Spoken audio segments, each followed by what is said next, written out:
पालखी पदयात्रा सोहळा संत श्री शितोळे बाबा चॅरिटेबल ट्रस्ट यांच्या वतीने श्री दत्त जयंतीनिमित्त श्री संत शितोळे बाबा चॅरिटेबल ट्रस्ट पायी दिंडी घाटकोपर ते अक्कलकोट असा अत्यंत प्रेरणादायी आणि भक्तिमय वातावरणात घाटकोपर मुंबई ते अक्कलकोट पालखीसह पदयात्रा काढली जाते। त्याचे औचित्य साधून 105 उमानगर येथील रहिवासी मूर्तिकार प्रकाश माने यांच्या निवासस्थानी श्री स्वामी समर्थ पादुका आगमन सोहळा अतिशय भक्तिमय वातावरणात पार पडला।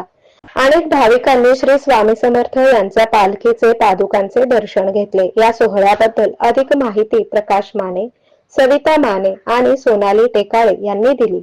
मुंबईहून आपल्या सोलापुराच्या म्हणजे सोलापूर आपण इथनं त्यांनी जात असताना आपण भाग्यशाली ते असं म्हणावं लागेल की त्यांचे चरण आपल्या सोलापूरच्या इथे गावात लागतं।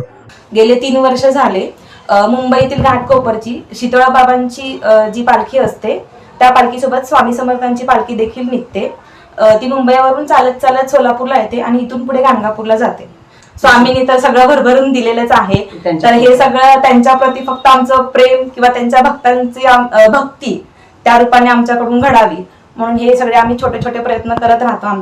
या सोहळ्यामध्ये मूर्तिकार प्रकाश माने व आनंद टेकाळे परिवाराकडून 250 भक्त जणांसाठी महाप्रसादाचे आयोजन करण्यात आले होते।